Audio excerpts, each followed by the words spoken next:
Hello and welcome to Dreams of Wings, and welcome to the rather beautiful WING42 Boeing 247D. Now I just want to start off by saying a massive thanks to WING42 for giving me the opportunity to flying the 247D ahead of release, and really the opportunity to give you guys a preview of what it's all about. And I have to say, so far I am mightily impressed. I've only started one engine and walked around it because I wanted to save the rest of it for the video, but it really is beautiful, and the attention to detail, as you'll see from the footage here, is just absolutely stunning. Now WING42 of course are the people behind the fantastic Blériot 11 that I featured in a video last year or some time ago. I'll put a link to that video down below. It was a beautiful aeroplane, very interesting to fly, very different obviously because of its age, and it kind of gives an idea of where these guys are coming from, historical attention to detail, and you know, really from an engineering point of view as well, the physics makes it all very interesting indeed. So the Boeing 247D really was the first modern airliner, flying for the first time on the 8th of February 1933, and it featured an all-metal fuselage and wings. And what WING42 have done with this aircraft is, for the first time, they've introduced something called Propertronic, which is their new physics engine. And what this essentially is doing is bypassing the Microsoft Flight Simulator system and giving us something a bit more realistic. And what it does is, for the various systems, Propertronic is bypassing or overwriting some of the Microsoft Flight Simulator internal calculations using a mix of WebAssembly, SimConnect and behavior code.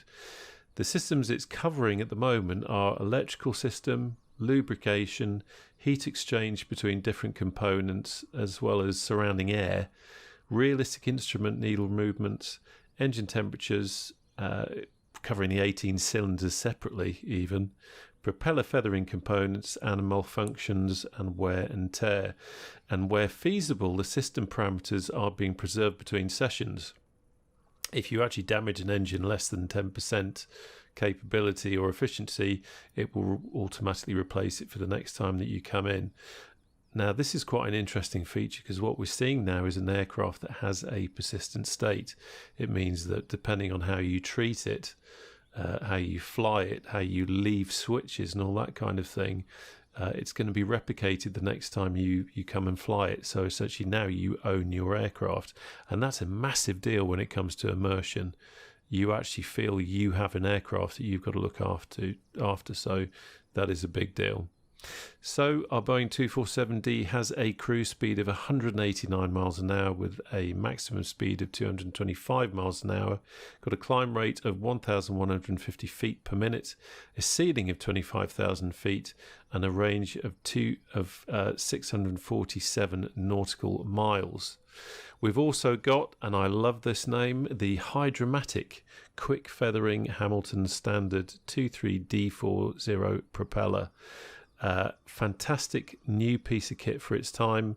It does take about 10 seconds between high and low pitch because of how the hydraulics operate, so it's not quite as fast as a modern system, but for its time it was absolutely spot on. And again, this is just something that makes this aircraft a bit more interesting.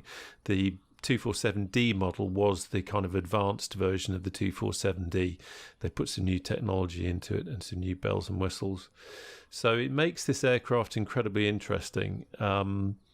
We've got a vintage aircraft which has got some cutting edge technology for its time, so it gives you that different kind of flavour. It's also got a navigation system, which we'll talk a bit more about once we get up in the air, which adds another layer of realism to it. Now, I'm not really into passenger aeroplanes. I've never got into GSX or anything like that, loading things up. This is the first aircraft that I've ever had which has got me interested in the idea of loading on passengers, loading on baggage and that kind of thing. And we'll see more of that as we actually get going and get into the air.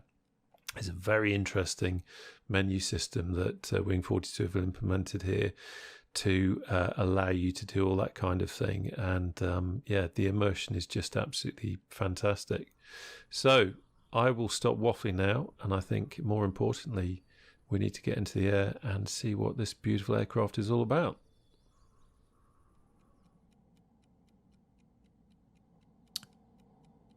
Okay, first things first, I want you to listen.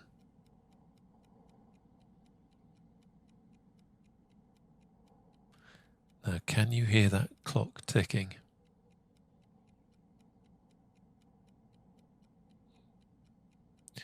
I just think that's fantastic. That's the first thing I noticed when I got into the cockpit for the first time.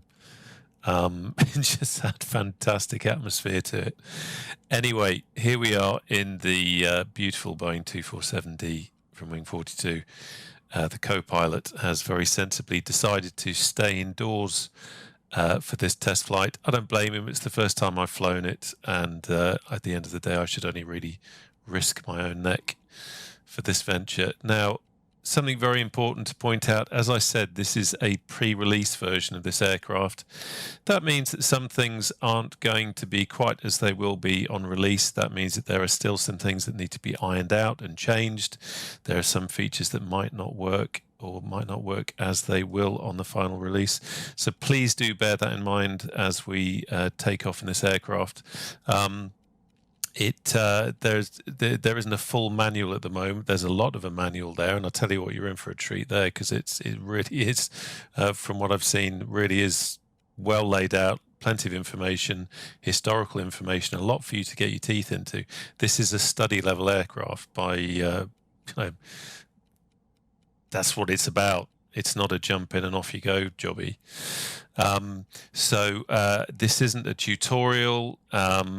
I'm not saying I know exactly how to fly this aircraft. I'm not saying that I know all the systems inside out. This is very much a voyage of discovery for you, for me, as much as it is for you. So mistakes may well happen, and I can't guarantee it's all going to be perfect. So again, bear that in mind as well. In no way am I saying, welcome on board, ladies and gentlemen. This is exactly how to fly a Boeing 247D. Not at all. That's why the co-pilot has done one and gone away somewhere. So looking around, we have got some absolutely fantastic detail in here. Where was the, I think it was it over here? Yeah. Let's see if we can open this. Probably not, because that's in the way. Let's have a look. Yeah, we go. So we've got our fuse panel here, and you can change the fuses using the, is it that box there? No, I don't think it is that box. Well, you can check the fuses here with the radio fuses, and then you've got the main fuse box down here, and down in this wee box there, you've got spare fuses as well. So you can change those if they need repairing. So there's a lot of detail there to get into as well. Let's just close that.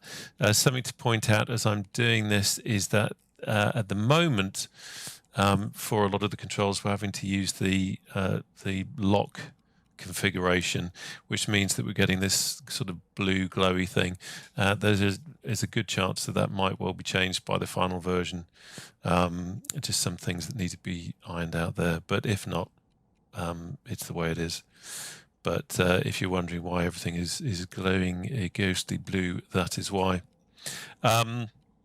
Let's also have a quick look at this clipboard here, because I kind of made mention of this before. So this is really our kind of configuration menu. The first page is giving us performance limitations information, which is very handy to have, and we'll be making some notes on that. Most importantly, manifold pressure for takeoff 36 inches, and RPM is 2,200, maximum for 5 minutes. Then we need to rack it back a bit. We'll be making a note of that before we go anywhere.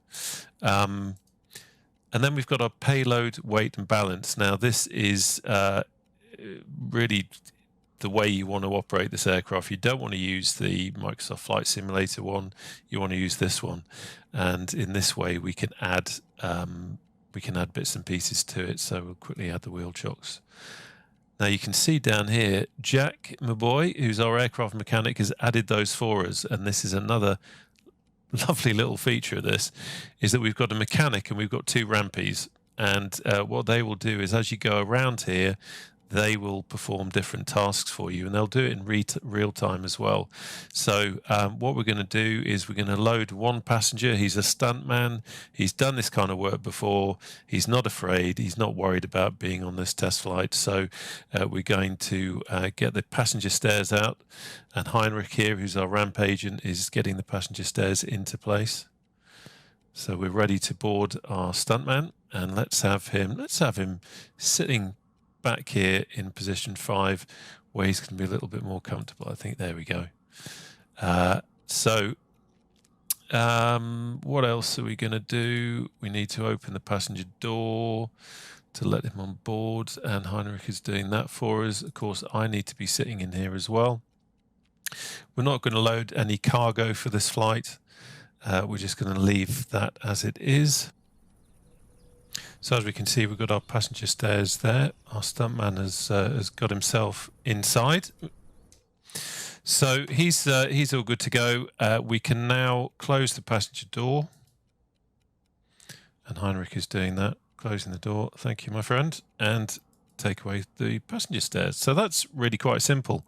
And in the same way, you can change your fuel, you can add cargo, you can change your doors and configurations like that.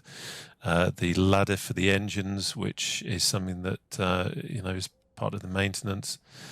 We can change oil, do all sorts of things, or rather, you can top up. You can change the oil level there. Right, let's have a look at the next page. So this is the engine startup. Now, something that isn't in the pre-release version at the moment is you have two options. You can either do it yourself, which isn't realistic, because the pilot, of course, would be sitting in the seat right now, having a cup of coffee and letting everyone else do all the work, because that's what we do. We're just too damn, well, yeah. Or you can actually get out and experience it for yourself. Now, in this pre-release version, we can't do that. I'm going to kind of do a hybrid version of that on one of the engines. And we'll do the assisted version, which is actually the more realistic one, because you actually had to have someone on the outside cranking the engine and then doing the meshing. It wasn't done from the cockpit in here.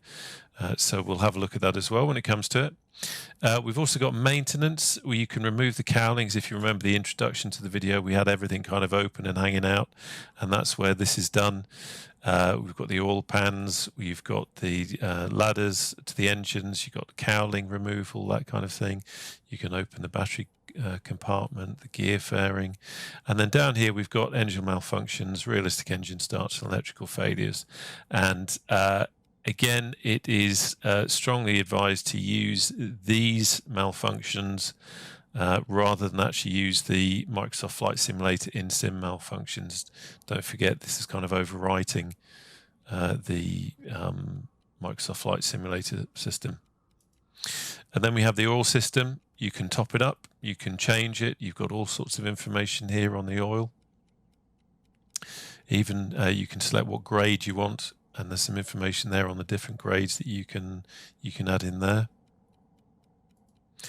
And then we have the radio range navigation. Now, this was really the radio navigation system of its time, where you have a base station that's transmitting A and N signals, and where the two signals overlap, you get a constant tone. Outside of those two signals, you're going to get a Morse code for A, or you're going to get a Morse code for N. Now, if you are flying towards the base station, i.e. you are kind of on course, you're going to get a constant tone. If you're flying either side of that beam, that kind of perfect beam, you're going to get either the A or the N signal, and you have to listen for that. So this is very much navigating by ear rather than looking at a nice line or on like a VOR instrument or the magenta line on the GPS. So we are going to try a little bit of that when we get into the air. I'm not promising you anything. I've never done it before, but it just so happens that we're flying to Barcelona, and there happens to be one of these stations there. And what WING42 have done is they've actually populated the world with these navigation stations, so that as you're flying around, you can use them to navigate in this way, which is a pretty good feature. If you're flying on VATSIM, you can also put a transponder code. Obviously, they didn't have those in these days, but it just means that you can comply and squawk. And then we've got just some additional information where you can get your manual and your PDF, and also the all-important credits for the team that are behind this. And well, as I say, so far they've done an absolutely fantastic job from what I can see, and I can't wait to get this in the air. And let's do this test flight. All right, so very quickly also, where are we? Where are we going? So we are here at La Seu d'Argel, which is in the Andorra or the Catalonian Pyrenees region. And we are going to be flying down to Barcelona, having a look at the latest world update, which of course includes Spain. Should be some beautiful scenery. I mean, looking at where we are at the moment, it's looking pretty nice as it is. So nice picturesque scenery to fly the aircraft over, and some mountains to crash into. No, of course we're not going to crash into any mountains. Look at that. We can open the window.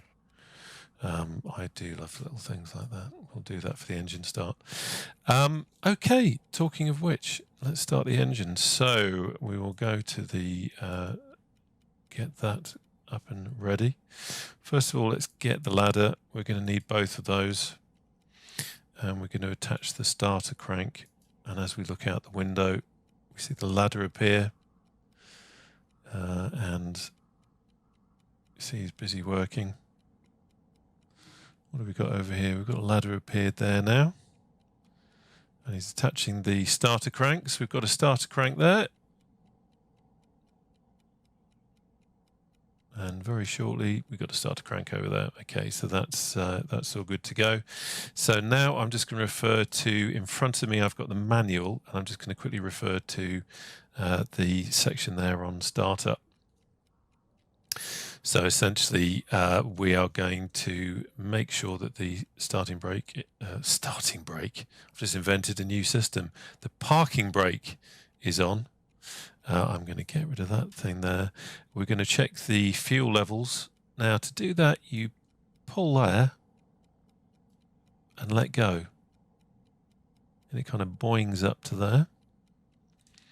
And then we're going to do the same over here and let go. And we have got plenty of fuel for what we're going to do. So that's quite interesting. I do love that little thing. Right, we are going to turn the selector to both to allow the fuel to run to both carburetors. We're going to open the left tank valve, and we're going to use the wobble pump, which is down here, to bring the fuel pressure up, and that is over here. So let's just do that. I'm just using the mouse there to crank that up to about 5, and you'll see that it starts to already come down. That's something that you have to kind of bear in mind. So we'll just crank it up a little bit more. There we go. And now we need to prime it. So we've selected the left-hand engine. The main valve is open. 1, 2, 3, because it's reasonably warm outside. Turn on the master ignition, set both on, set mixture to rich. Going to do that for both engines. Fine pitch for both engines as well. Let's have a look. You see our fuel has already come down a wee bit. We're going to crack the throttle for both at this stage. We'll give the fuel another wee pump. We will grab on board. Now, so what I'm going to do for this one is kind of the hybrid one. So I'm going to wind up the flywheel here and get that going. And listening to the tone.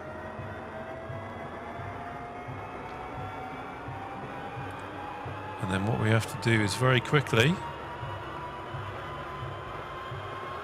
when it gets there, so There it is. So we've got our set tone. We quickly have another, pump that up again, and then we engage, and it doesn't work. Let's not be disheartened. We can all do that again. Quick look around just to check everything is where it should be. No issues there. We'll give it another prime. Sometimes with these old engines, it does take a bit. Batteries on, just having a quick look around just to check I haven't missed anything and done something stupid. So that's all good. Right, let's just get the fuel pressure up again. Wind up the crank.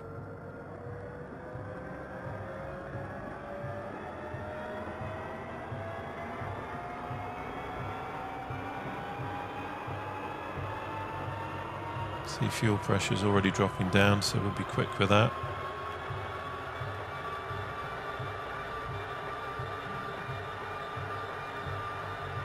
Okay. Quick pump. And there we go. Okay, so we've got a good start. Quick look down here. Check that everything's looking okay.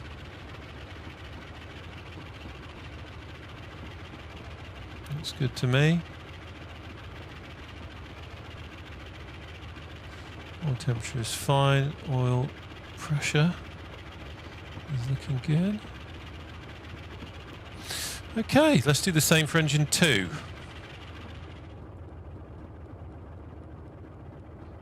We will prime it a little bit more. Wind up the flywheel.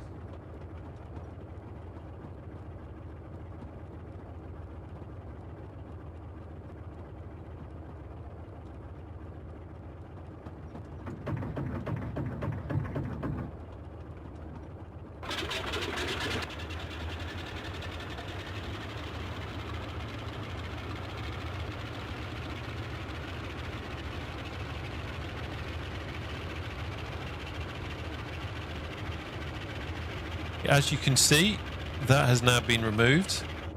The ladder and the handle. Jack has done his bit. Let's quickly pop outside.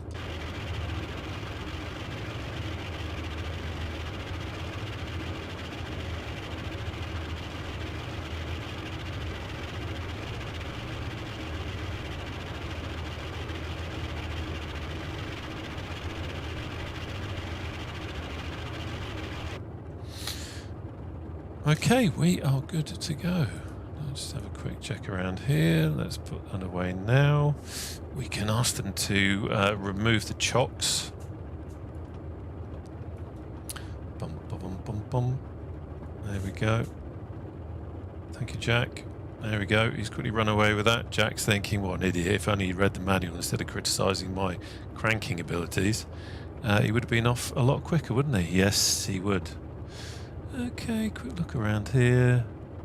They don't need those in the back. We'll put the compass light on as well.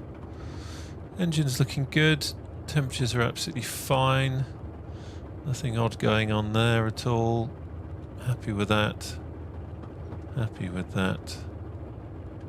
And our altitude is reading about correct for where we are here, because we're kind of fairly high up. Now, there we go, put that in. I think we can lock it here, there we go. And that's good, right. Pardon me for waffling there, but I was just having a quick look at that. Okay, let us roll.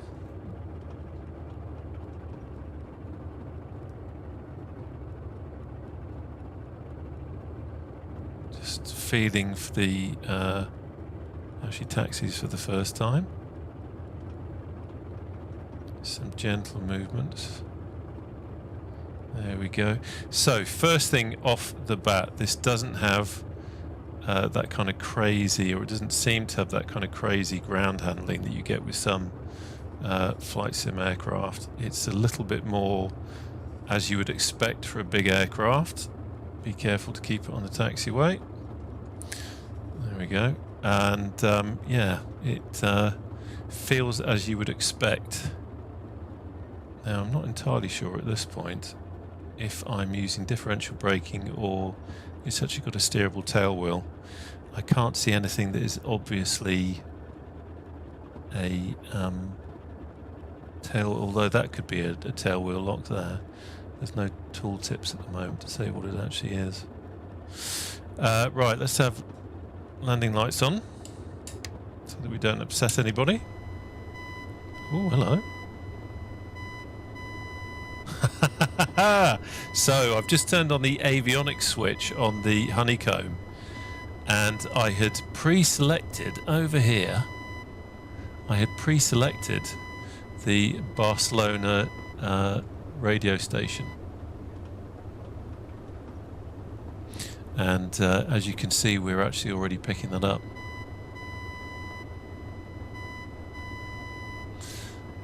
That's really interesting. So I'm so chuffed that that works.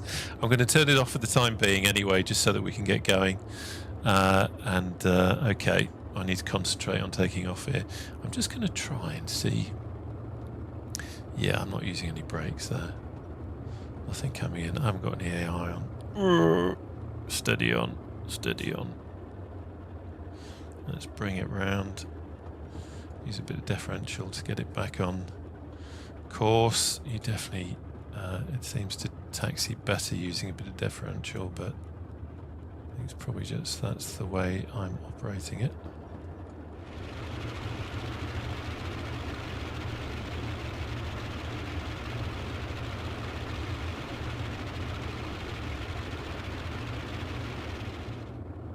Okay, let's go. This aircraft doesn't have flaps, so we're not going to need to do anything with that because the landing speed on this is so slow. I think it's about 60 miles an hour. It doesn't actually need flaps, so yeah, this landing could be quite interesting when we eventually get to Barcelona. As I say, I'm sure you were all asked to sign the waiver, so you know that if anything does go wrong, unfortunately there's not much we can do about that. So let's get cracking. Open the throttle. Engine's winding up.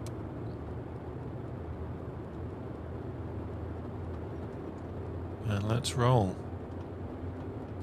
Now, trying to anticipate that things will take a little bit longer to happen. Oh, nose going down.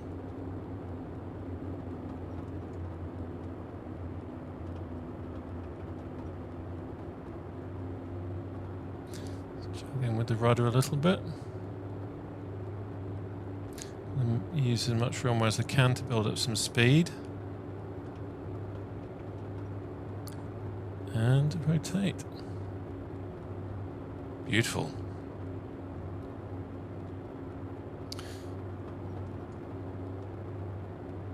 Let's come back on the power.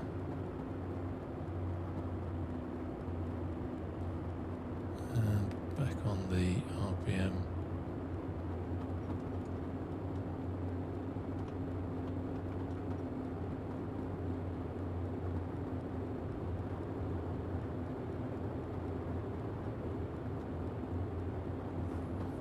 Having a look at everything at the moment.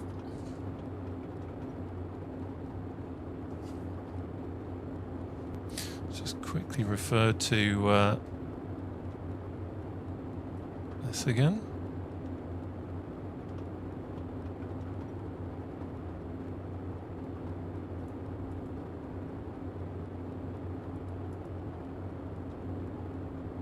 So if we climb 32 and 2,100, so we're okay there. I think our manifold pressure could probably do with a bit more. Yeah, give it a bit more beans. And come over here to the right a bit, and then we can get on course. And we need to be heading that way, so I need to gain some height.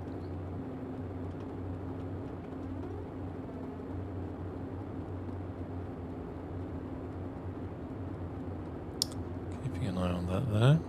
Make sure we're climbing. It's always good to be going up when you're in mountainous terrain like this.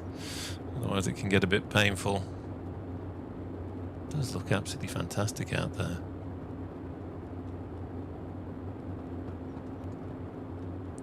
There we go. Let's keep climbing. A bit of elevator trim.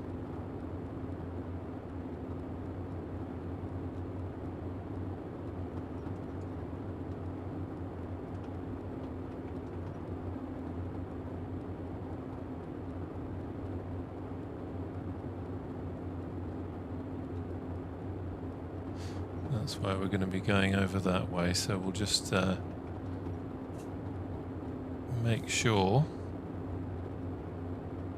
that that's all looking nicely.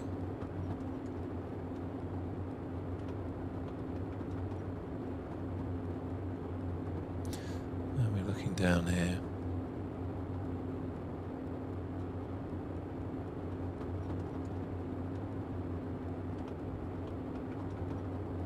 More power. Doesn't look like we're getting a reading on this instrument over here at the moment. Take our landing lights off. If I remember use the honeycomb switch. There we go. So a gentle left turn now. Ah, I think we have to do something with this. There we go. There we go. And that we can measure the temperatures there. That's actually looking at the individual cylinders, I think, or checking groups. I'm not entirely sure, to be honest. That will be something that will probably be fully explained when the manual comes through.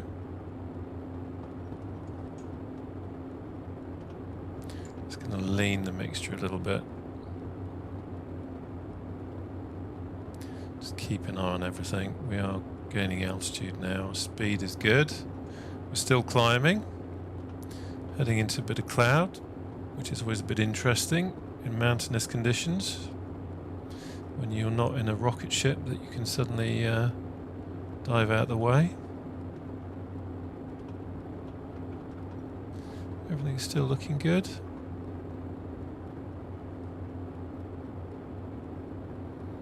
Now I'm going to head over here. Actually no, let's come back this way. This is more the direction we need to be coming in. And also I can see the ground, which is always a reassuring thing.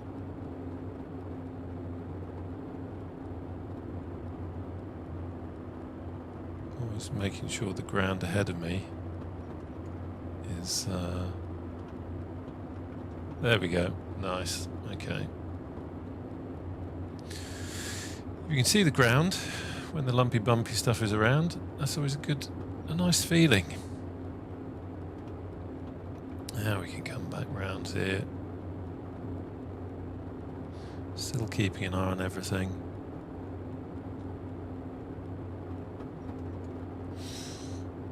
Once we're in the cruise, we can start having another look. Another feature of this, which I don't think we have over here, or I couldn't find anything, is that you can actually tune the radio to pick up kind of contemporary music.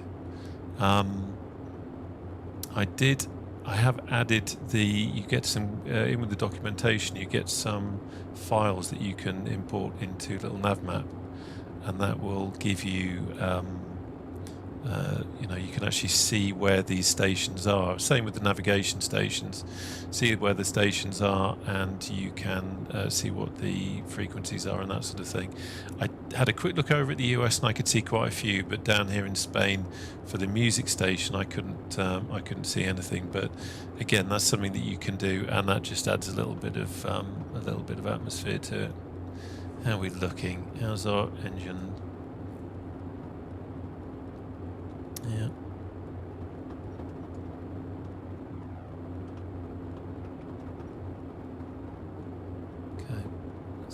go.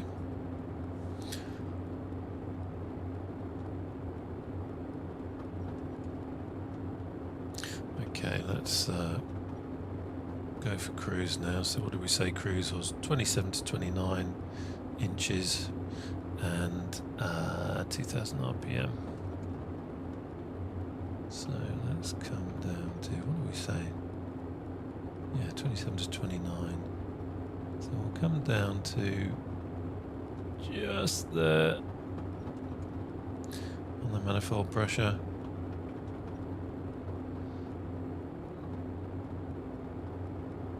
Come back down, keep it level.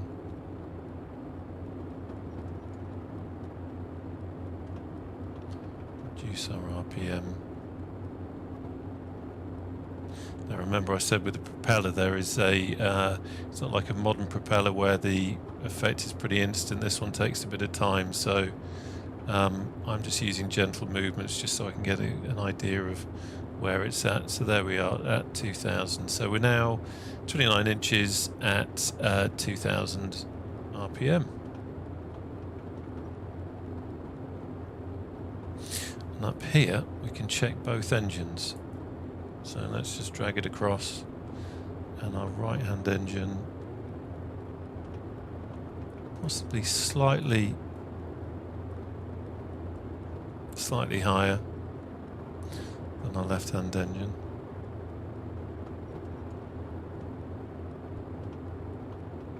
It's very graceful, I have to say. Okay, we can get rid of this now, and now that we are going to cruise, we just need to trim her out a little bit because she's still wanting to climb.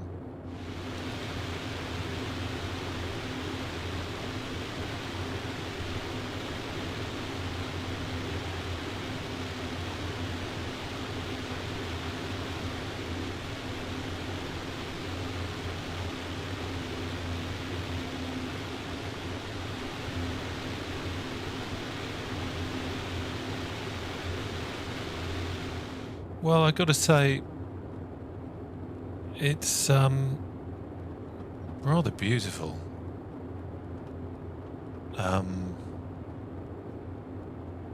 Very graceful. Absolutely bags of atmosphere. I mean, it really does feel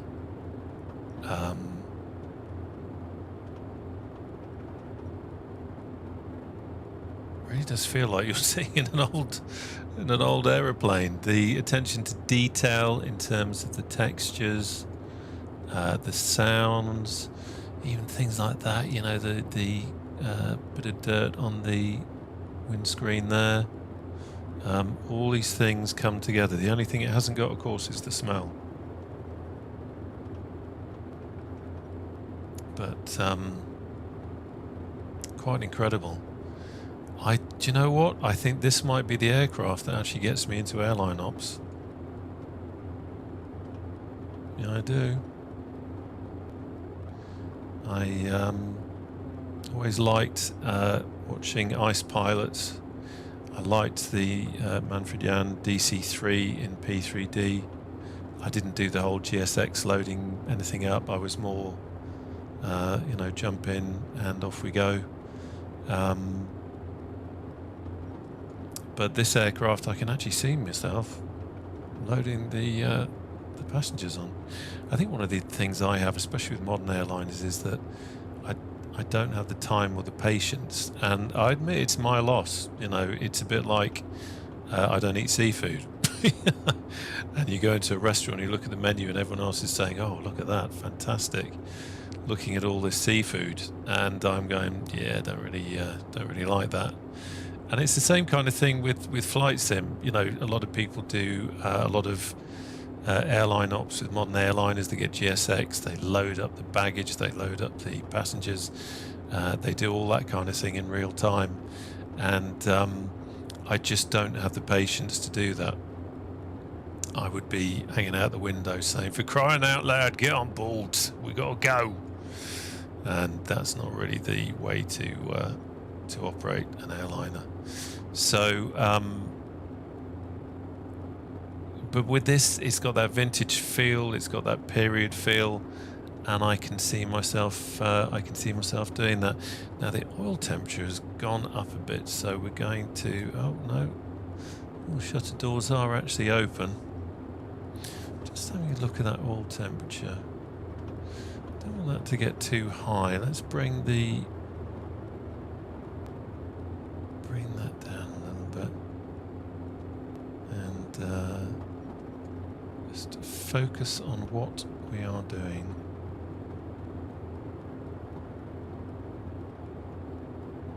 Sorry, that was all pressure. All temperature's absolutely fine.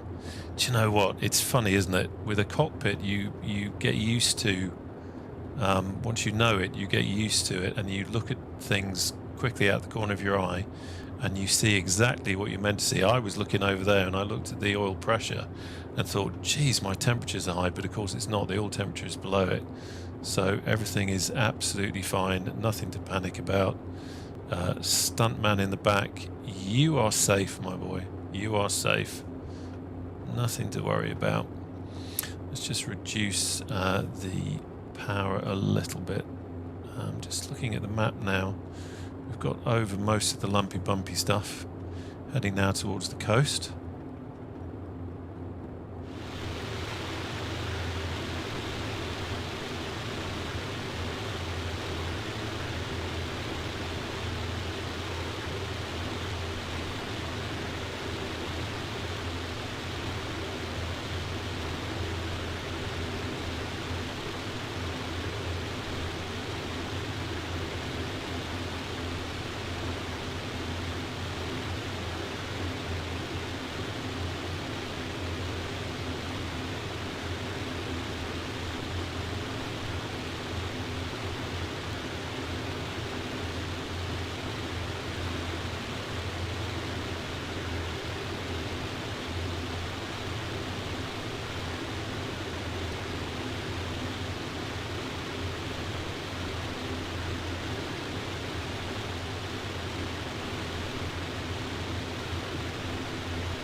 Quick check of the fuel tanks.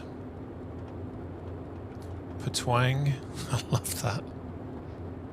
Looking good. And of course, we shouldn't really. Is that going to settle that? Yeah, that's still full. What I'm going to do is switch our tanks here just to balance it out a little bit. So the wee look. What was that? That's the. Yeah. Cool. Okay. Just having a look.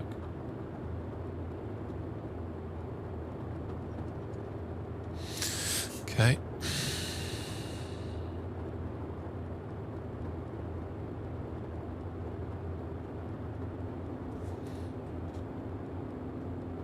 Quickly have a look at our there.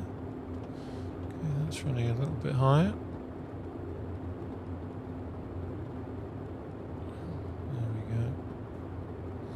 Quite good the way you can do that.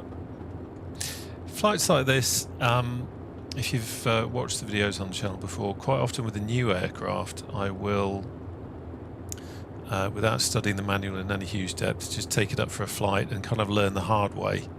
You know, when things aren't working, when something goes wrong, you kind of learn the hard way so that next time you actually do it right, especially when you've read the manual. This one, it's slightly different because it's quite complicated.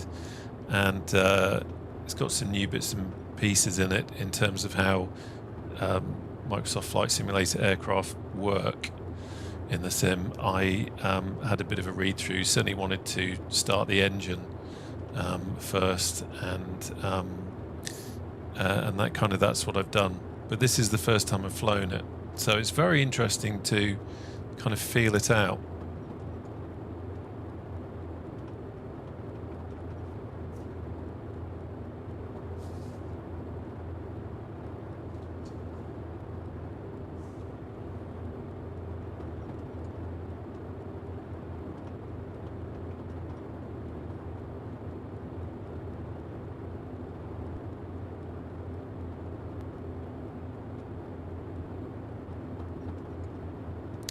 Just watching our speed there.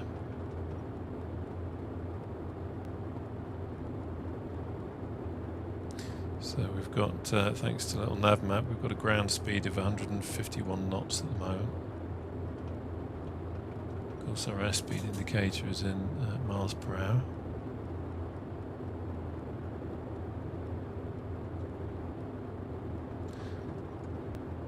Now, if I put our radio back on, we should hear that again. There we go.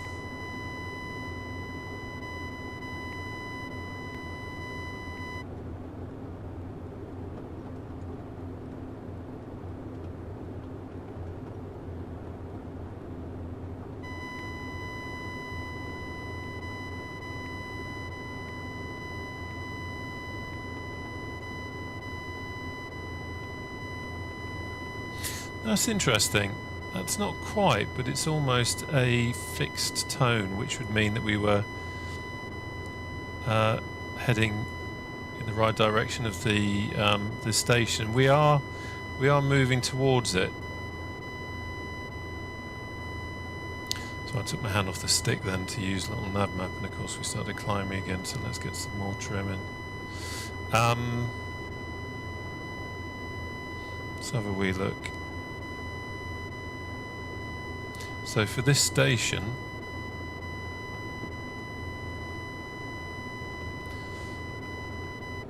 the directions are 063, 165, 243 and 345.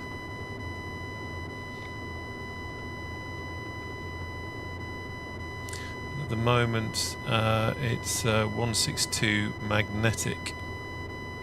So this is why we've almost got a set tone or a constant tone, because we're kind of riding across the 165 beam. The 165 being a true direction rather than magnetic. But that's why what you're hearing is that almost constant tone. So as we're flying along in the middle of the night, when that's a constant tone, as it almost is now, we know that we are heading in the right direction for that beam, for that direction. So it's not quite like a VOR radial where we can select lots of different radials. This one really, we've got kind of 4 directions that are giving us that positive "you are flying towards me" tone. Now when it pauses there, I think, I might be wrong, I think what it's then meant to do is give you in Morse code the identifier for the station. It doesn't seem to be doing that. That might be a range thing, or it might be that it just hasn't been implemented yet in this pre-release, or I might be absolutely talking out of my backside. You know, which is possibly the case. So that's interesting to see that in operation. We'll turn that off now because we're flying VFR using the Mark 1 eyeball. So we Barcelona just off there now. This will be interesting from a I can't guarantee how the scenery is going to look.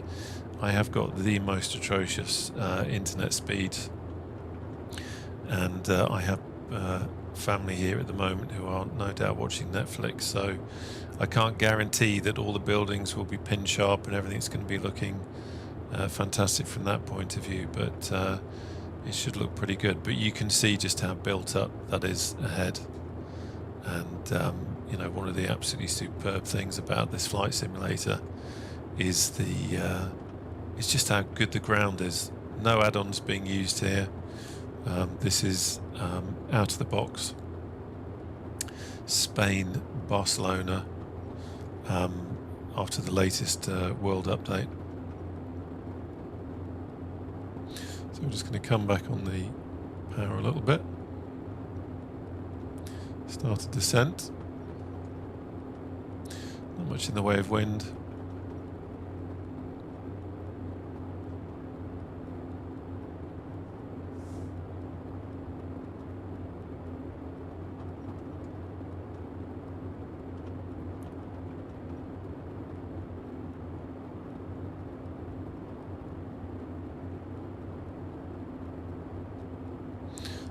Around, see everything's looking good. Let's check our temperatures.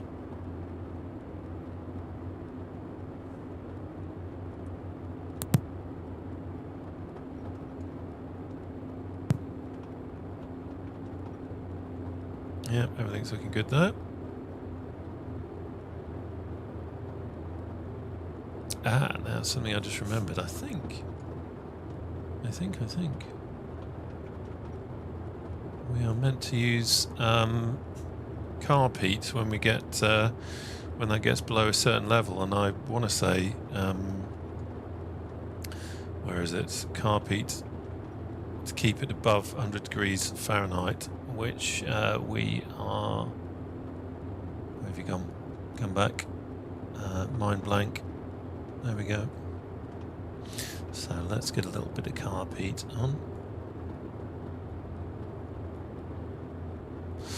I'm going to leave that there just to see what that does.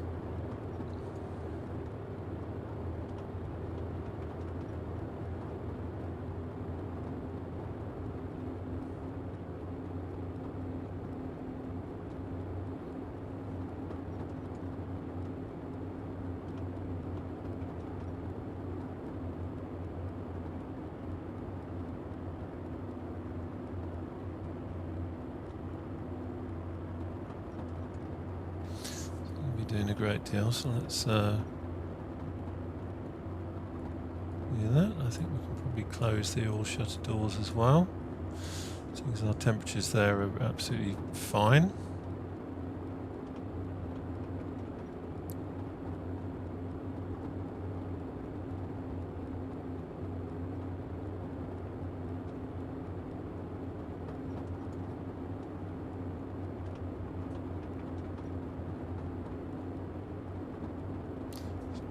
See if the temperature goes up at all. Of course, it might go up anyway because we're descending into warmer air.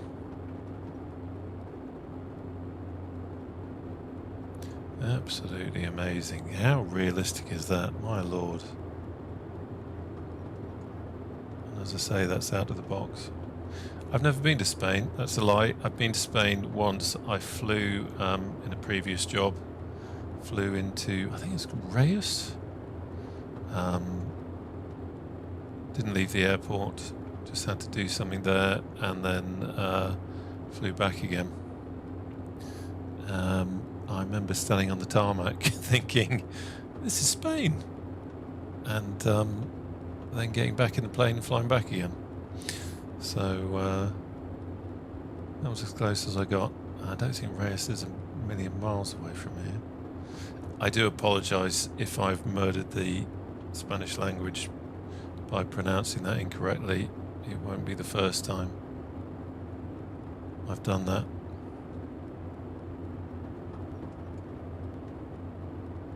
So yeah, our temperature gauge doesn't seem to be doing a great deal there. Of course, that's assuming I'm looking at the right gauge, which I'm sure I am. Maybe it takes a while for that to kick in. I'll leave that on for the time being anyway.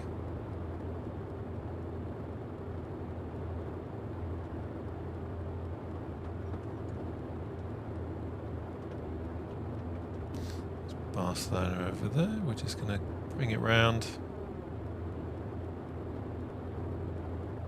Have a wee look.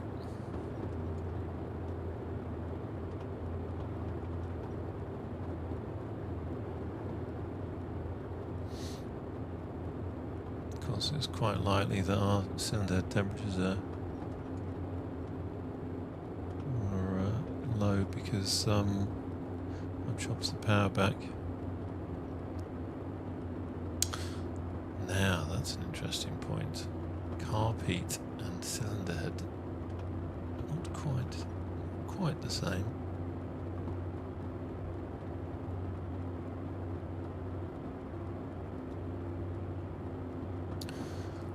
Do a run through Barcelona.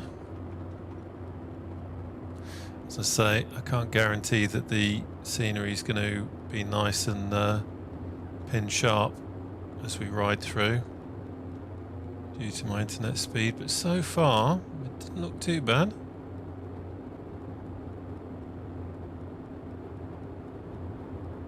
Still a bit of loading up going on. There of course is the famous medieval cathedral.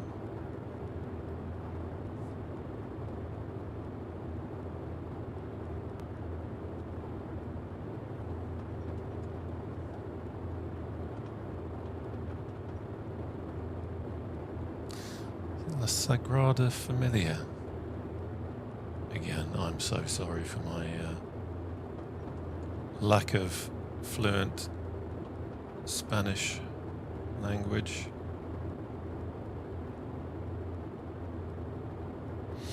Yeah, I have 10 megabits per second, so that's why you start to see it there a little bit now with the buildings, because we've got a reasonable speed on, and we're lower. It's finding it hard to keep up, but at least the cathedral is looking pretty good, pretty pin sharp.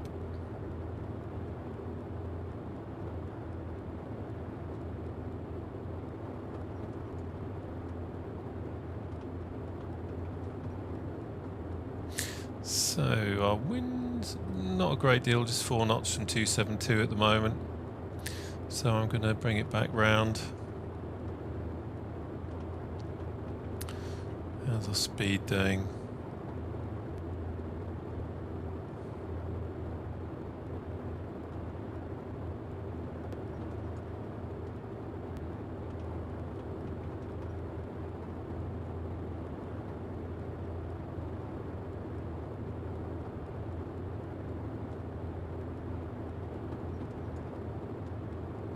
I think landing is going to be interesting, not least because I've never landed this aircraft before, and I'm used to smaller, nimbler, more reactive aircraft, so this could be quite interesting. Right, I'm going to take the carpet off now.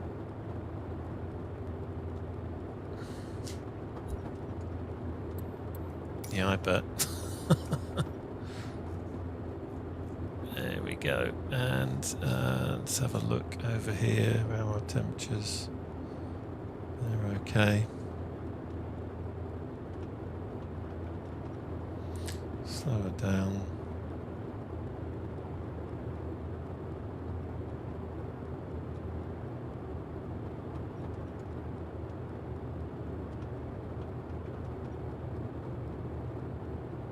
Dropping back the throttle some more.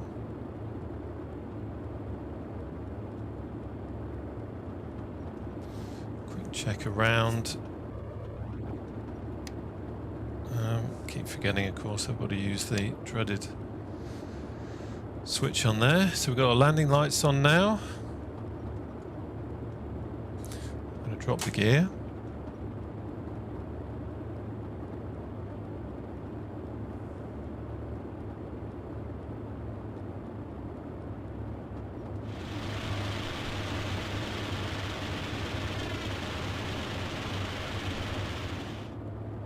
So just really feeding it out at the moment, trying to get an idea of how she's behaving.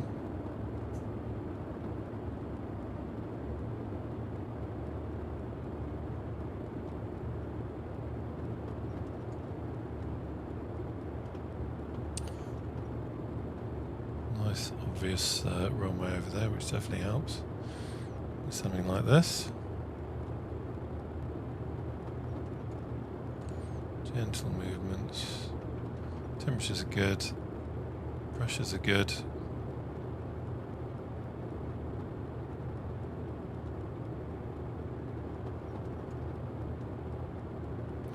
Watching that speed. Stuntman in the back, fully strapped in and sedated. Told Jack to give him a few shots of whiskey before he got on. I think they've taken effect now. I've not heard a peep out of him anyway. The detail down there. Concentrate. Concentrate. Use the force. So, keeping an eye on our speed.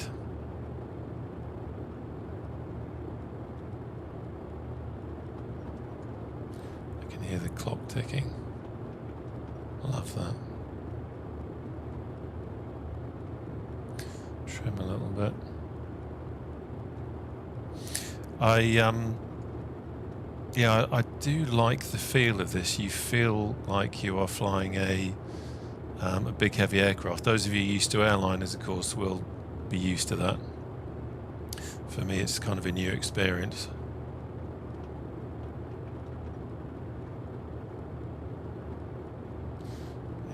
back on the power a little bit.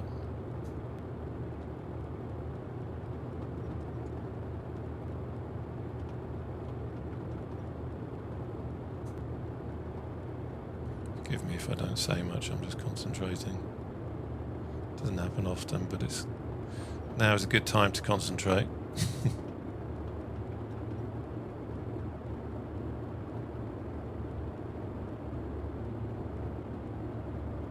Okay, we're a little bit high. Going back on the power a little bit more.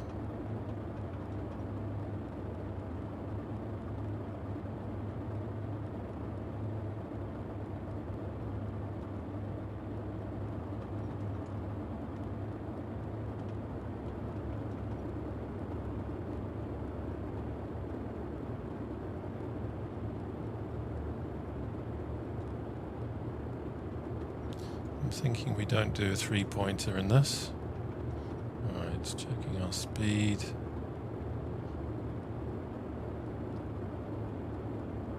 Feels potentially we're going a little bit fast, but don't know. So we've lost full points for centerline there. Well, let's do this gently, gently, gently.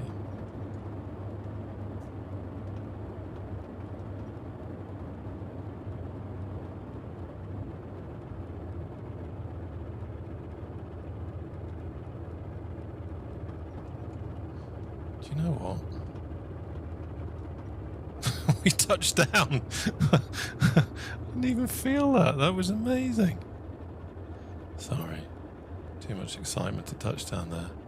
Well, my lord.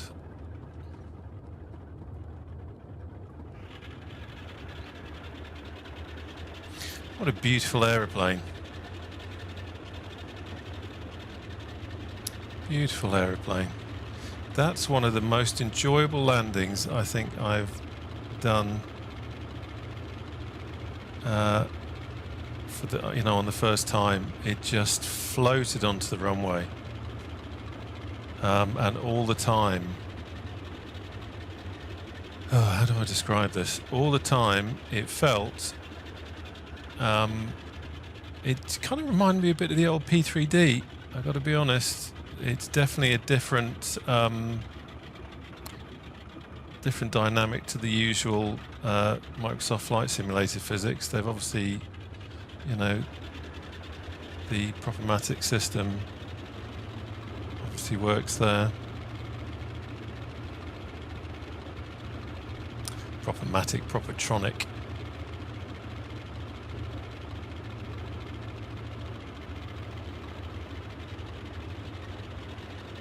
So let's let the stuntman off.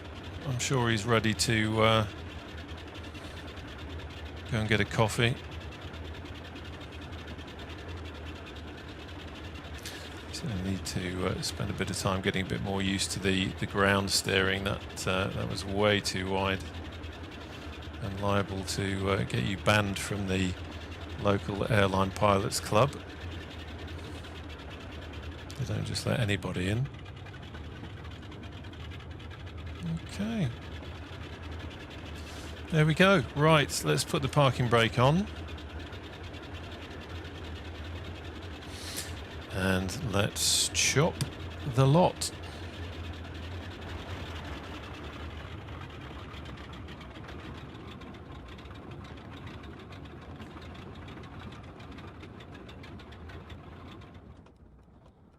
Absolutely beautiful. So there you have it. I hope you enjoyed that. I hope it was useful in giving you a bit of a preview of what this aircraft is all about. As I say, this is the pre-release version, so not everything is as it will be in the final release version, and that includes your pilot because he'll have had a bit more practice. But wow, what a beautiful, beautiful aeroplane this is.